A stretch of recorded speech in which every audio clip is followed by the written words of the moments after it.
Hi, everybody. Welcome to our presentation. My name is Brooke Lampier. I'm a doctoral candidate in counseling psychology at the University of Denver. I'm also a student contractor, sports psychology consultant with the United States Olympic and Paralympic Committee. I'm here today with my wonderful colleague, Jackie Scaramella, who's a sport dietitian with the USOPC. And we are honored to have the opportunity to share some of our perspectives on body image and mindful eating in elite sport with you all. So welcome, and we can go ahead and get started. So what is body image in the first place, and why is it so important, especially for athletes? Body image essentially refers to how you personally experience your body. So your relationship with your body, and this involves everything from your perceptions, your beliefs, your thoughts, your feelings, and any actions that you take on a daily basis that pertain to your body and your appearance. Body image, while it might sound kind of simple up front, is really complex. It's multifaceted, and it influences the way we experience our identities, ourselves, our relationships, and the world around us. To get some idea of how complex this issue can be, I'd like you to consider some of the following questions. Do you think more about what you dislike about your looks than what you like? Do you spend a lot of time worrying about what other people think of your looks? Do the same old negative thoughts or feelings pop into your head and play like a broken record? Do you spend a lot of time, effort, or money trying to change the way you look or buy specific clothes or makeup to hide parts of your body that you don't like? Do your feelings about how you look get in the way of you accepting who you are and enjoying your life? And if so, body image might present some difficulties for you. Body image, like many other psychological constructs, exists on a continuum, right? So it's not necessarily that negative body image and positive body image are opposites of each other, but they are two really complex experiences that are both separate and related. So negative body image comes up when you feel that your body or your appearance does not necessarily measure up to what you wish it was, right? And negative body image often involves a lot of self-critical thinking, comparisons with other people, usually our peers or teammates, people who are closest to us. And these behaviors can result in really negative feelings about your body, which can have an impact on your health over time. On the other hand, positive body image has to do with this love, appreciation, and respect that we have for our bodies. And it's not just the feelings, it's the actual actions that we take to demonstrate that we care about our body, that we accept its unique features, that we appreciate everything it does for us, and that we pay attention to its needs. We show up for our body as we would someone we care about. And again, I wanted to make this important distinction. While negative body image and positive body image are depicted as opposite ends of the continuum, this isn't actually the case, because negative body image, low negative body image, right, or the absence of negative body image does not necessarily equate to positive body image. Both involve a lot of actions and a lot of feelings that determine the way that you relate to your body. So the quote that you see here from Serena Williams is an example of how we can express respect and appreciation for our bodies. She's acknowledging and appreciating her differences and recognizing how hard it is to appreciate a body that differs from what society tells us is beautiful or what society tells us is ideal, particularly for women athletes. So focusing on developing a positive relationship with your body and a team culture that treats bodies, all bodies, as gold in a sense, which respects each other's differences, accepts you however you show up, is a really key aspect of creating a body positive culture in sport. So in order to give us a little bit of context for why we're having this conversation and how it's important, I think it's important to kind of understand how body image came about in the first place and the role that our society and culture play in creating it. So historically, media in the US portrayed what's known as this ultra-thin ideal, right? So this really unrealistic body type that depicted women as extremely thin, with very little muscle definition, and really just skin and bones in a lot of ways. And this ideal is unrealistic because it's not healthy for many of us, and it's often not attainable. And additionally, it really perpetuates this focus on weight and appearance in photographs by inundating us with all of these images that aren't realistic. They're photoshopped, they're edited bodies, and they're accompanied by messaging telling us that this is how we should look. And over the past 10 years or so, this social messaging phenomenon has started to shift toward a portrayal of an ultra-fit body instead of an ultra-thin body as the ideal body for female athletes. This ultra-fit ideal is one that promotes athleticism, strength, muscularity, etc., leanness really, and is again unrealistic. Many of these images are doctored or changed to really enhance the femininity or the certain appearance of traits that are representative of a woman athlete, but not necessarily realistic or even safe for women to have within particular sports. So now research tells us that all of these pressures and these messages that show up influence the way we feel about our body, right? So if we're in a situation where we're feeling a lot of pressure to look a certain way, and then we buy into and believe in this ideal that may or may not be attainable for us, then compare ourselves to other people, we often feel badly about our bodies. And this is kind of the social trap that many of us can get caught in, particularly in elite sport.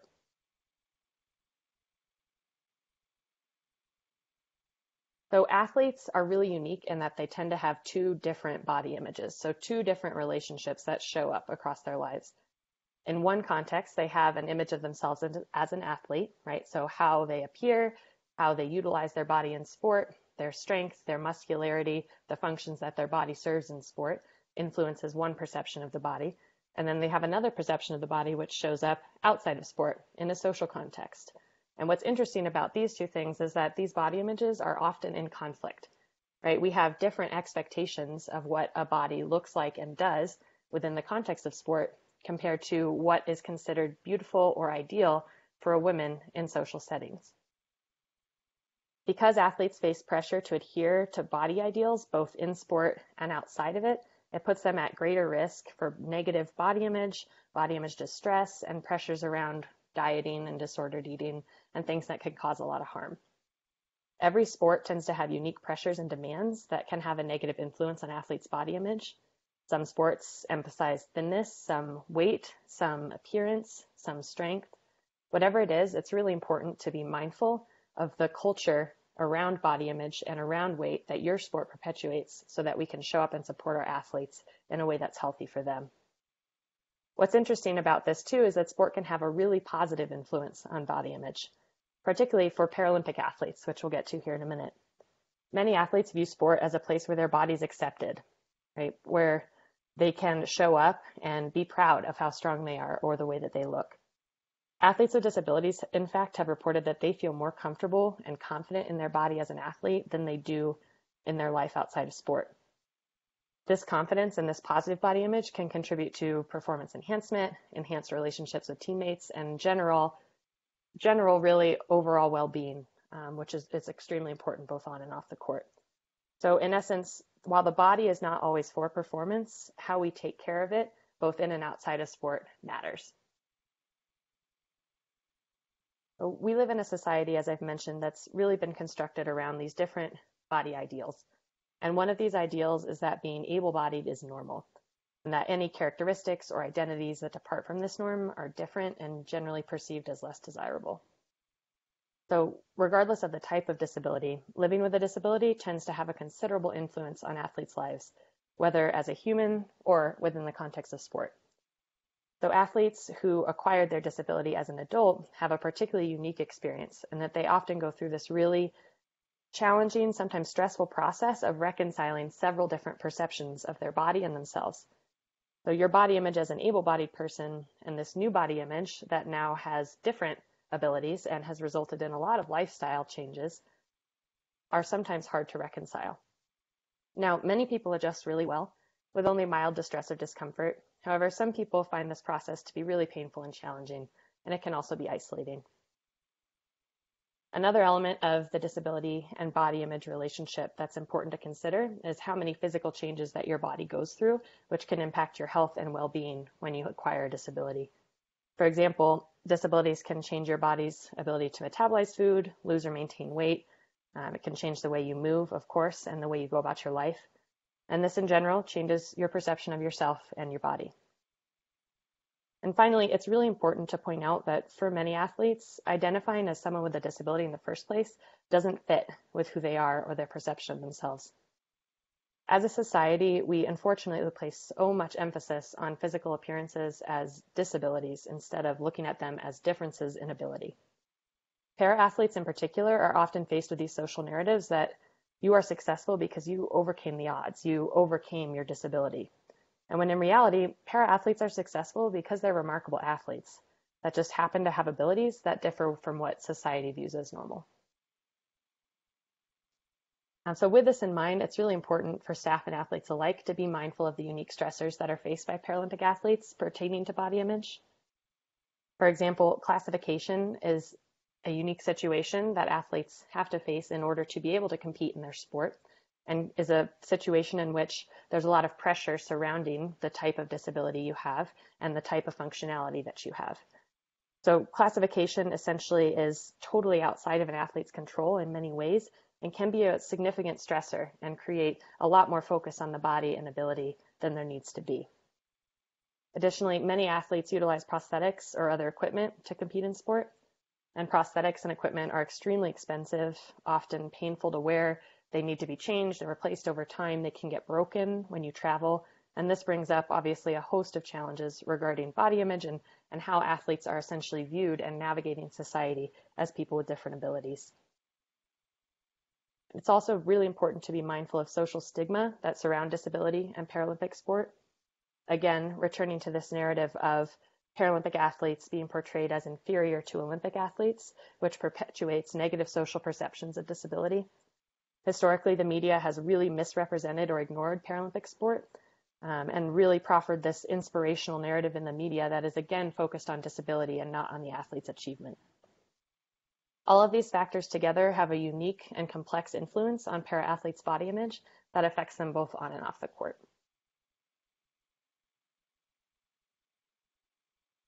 So some of you might be wondering at this point, what do we do about this? What's next? What can we do to help our athletes develop a more positive relationship with their body?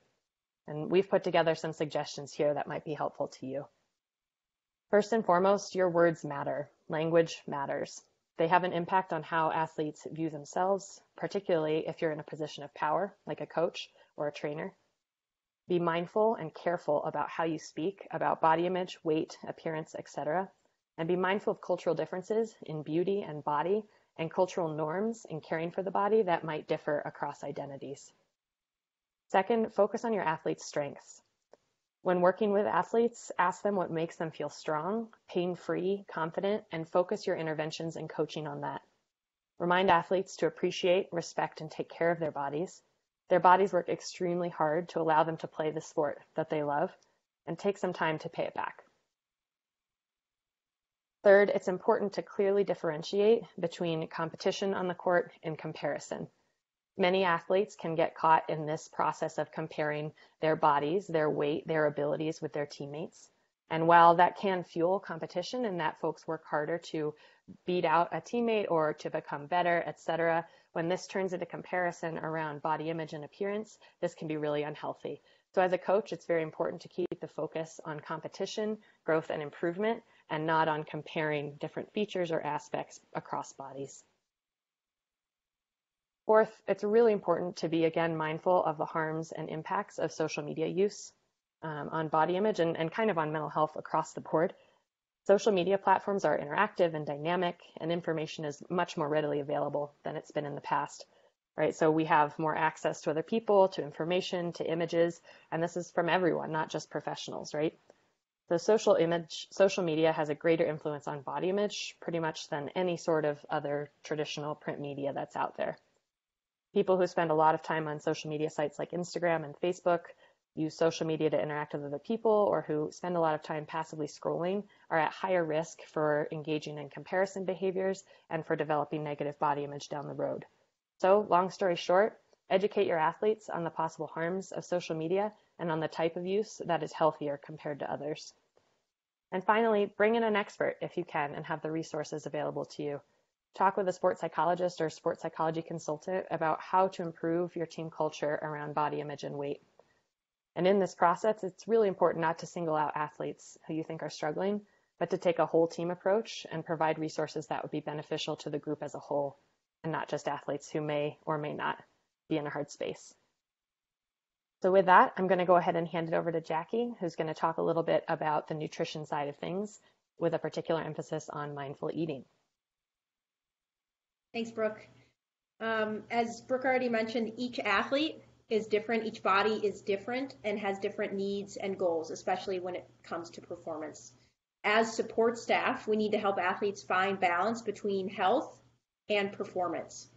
Coaches, friends, media, social media, parents, and other role models can place excessive pressure even if they don't realize it, and increase comparison beyond what's needed for performance. Becoming healthier can turn into unhealthy behaviors. Athletes across all sports struggle with this, both able-bodied and para-athletes as well. It's really important to ask, are we making behavior changes with food and exercise for aesthetics, or are we focusing on performance? Some athletes may even experience control over food and their nutrition from a lack of control over other aspects of their sport, such as training or travel or other requirements being asked of them as an athlete. And sometimes that food and nutrition piece becomes the only thing they can control. Oftentimes we hear athletes, and while it's great that we want athletes to be considering the foods that they're choosing as fuel for their bodies to help perform, using food only as fuel and having no pleasure in it also becomes an issue. Another thing we see is with food logging, where we're using it beyond a tool, beyond a place to create awareness and learn from. And if it's an athlete checking in with themselves a couple times throughout a season, creating more awareness, wanting to make some changes, and using food logging as a tool, that's great. When we start to see it become harmful and impact their bodies in a negative way and feed into that negative body image is when it becomes a chronic food logging, where we're constantly tracking everything in and out. A lot of times in higher levels and in elite athletes as well, we see obsessive extremes and really rigid thinking, which can lead to not necessarily a full-blown eating disorder, but certainly we see eating disorder or disordered eating behaviors. One some might be kind of common with is more of an orthorexia, and that can be eating very clean, extremely healthy all the time, not making any room for desserts or foods we don't eat all the time, no pleasure for food. And these can have a really negative impact on performance and also can change how an athlete may interact even in social settings, bringing their own foods because there's so much anxiety created around what's going to be available for them. Are we using labels when referring to foods? It's important to create awareness of what athletes are discussing in regards to foods. Are we labeling foods as bad foods and some as good foods? Are staff doing this as well? So it's important in a team setting especially to create a really positive culture around food and around nutrition, and that when we're discussing these things openly or maybe even around athletes, we're not putting food labels around foods, or we're not referring to certain foods as bad and to others as good. If athletes are overly critical about their bodies, it's hard not to lean toward a specific diet or a quick fix. Oftentimes we see them resort to a strict dieting or something that might be really popular, low carb, keto, intermittent fasting, and even more plant-based. And what we know is that evidence shows that these strict dieting and avoidance of certain foods for the purpose of just manipulating weight and without discussing it with your support staff can potentially hurt, especially without proper help. Food avoidance is another one. And this can actually lead to nutrient deficiencies. If we're avoiding certain things like, let's say, no bread or pasta, and that becomes a bad food, or we eliminate a whole food group like dairy, we're not only missing some great sources of protein from those dairy foods that we might have already included, but also great sources of calcium. So how is that athlete getting those into their diet as well? Because we know also those micronutrients play in a big part of an athlete's performance and their ability to maintain their strength and prevent injury as well. We also might see some food rules, specifically not eating after 6 or 7 p.m., not eating breakfast until a certain time, or that mention of clean eating, which we see all too often in social media from maybe other athletes or celebrities, or even nutritionists that we see on social media as well, who might not have that education background as a dietitian and might be really great with social media or selling a book, right? There's another motive there, there's another agenda. So being really clear that clean eating is not necessarily a good option all the time and not something we're always recommending for our athletes. We also may see additional exercise outside of sport-specific training, when the obsession of changing body composition in order to change a body image actually hinders what we're trying to do during training. If we have an athlete, for example, who on a recovery day chooses to do an extra run or an extra bike workout, or do some extra training, maybe it's a weight training or a lift session outside of what they were recommended by their coach, a lot of these things and a lot of these habits can actually lead to what we call low energy availability, which can impact health and performance. So what is low energy availability? Well, first and foremost, it can impact both males and females, but it's when calorie intake is not enough to meet the energy required just for daily living, just to get around, move about the day, in addition to what the demands of training are being required from our bodies.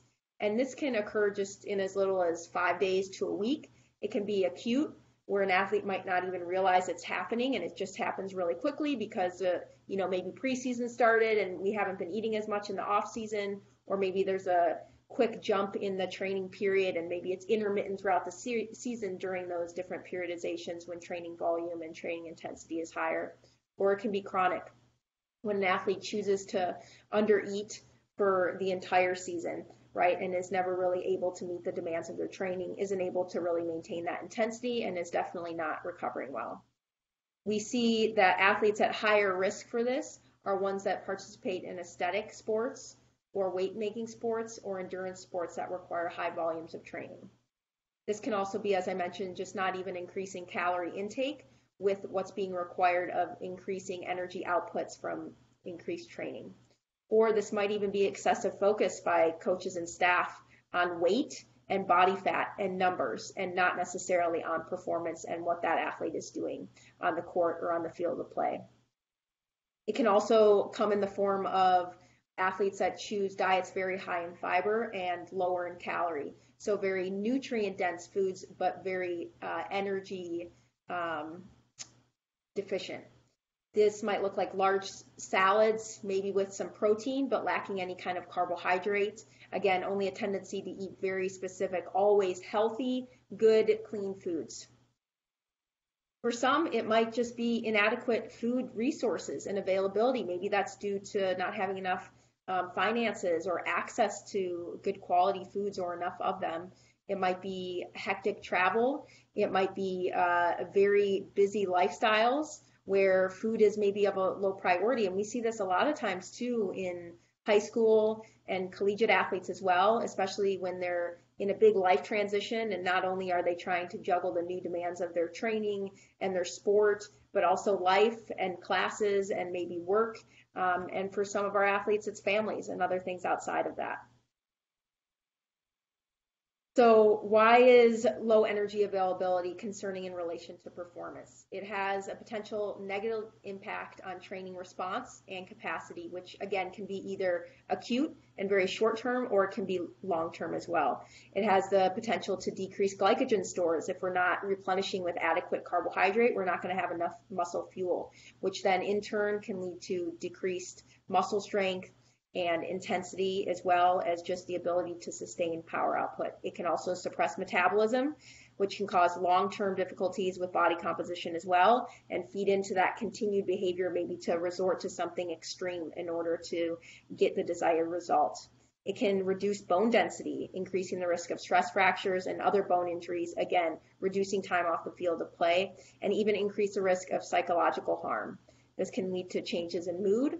We see this with irritability increases, decreased concentration and motivation to train, and even depression. Not only does it result in direct performance increases, which we would see from an athlete, but also just overall health consequences, which have, as you can see, a wide range of impact.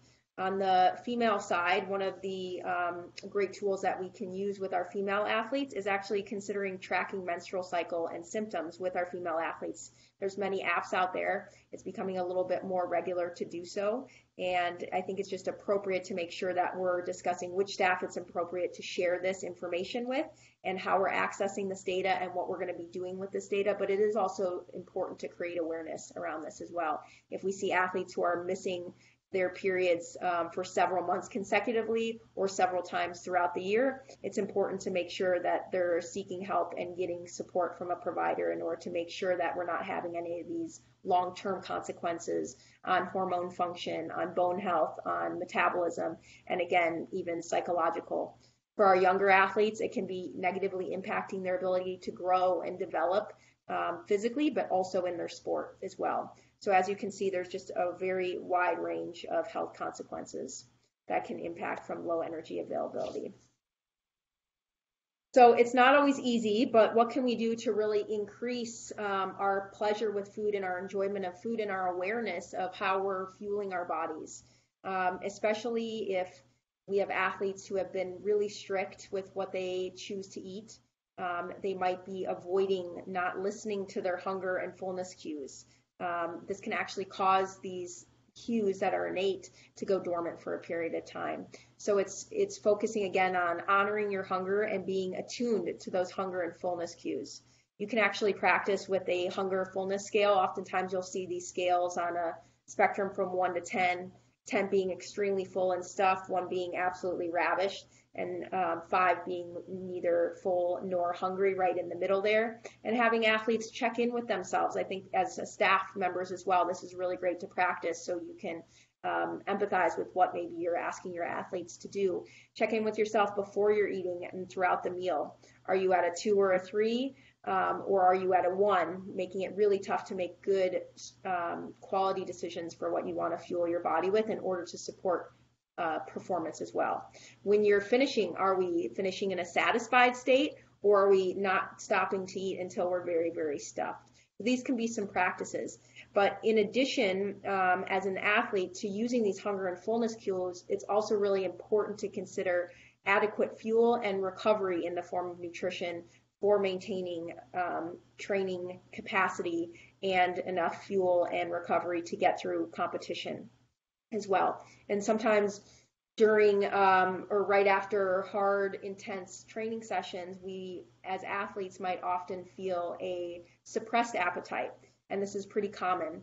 So at these times, you actually cannot rely on these hunger and fullness cues. You have to rely on the knowledge that you know as an athlete, hey, I know I have to be eating something right now. I know I have to be recovering my body. I know I have another session coming up in a couple hours. I need to make sure I'm ready for that. Or I know I have another session tomorrow and I need to make sure I'm recovered for that. So for athletes, it's another aspect that we have to take into account where we're trying to work on our hunger and fullness cues and trying to be a little bit more present and mindful with our meals, but also needing to take into account how do we need to fuel accurately for our bodies as well. And then again, there's those social factors where focusing on individual performance needs and goals, what you need for your own body, what you need for your position, what you've discussed with your, hopefully if you have nutrition resources, a dietitian, rather than allowing others to influence how much you eat, especially in social settings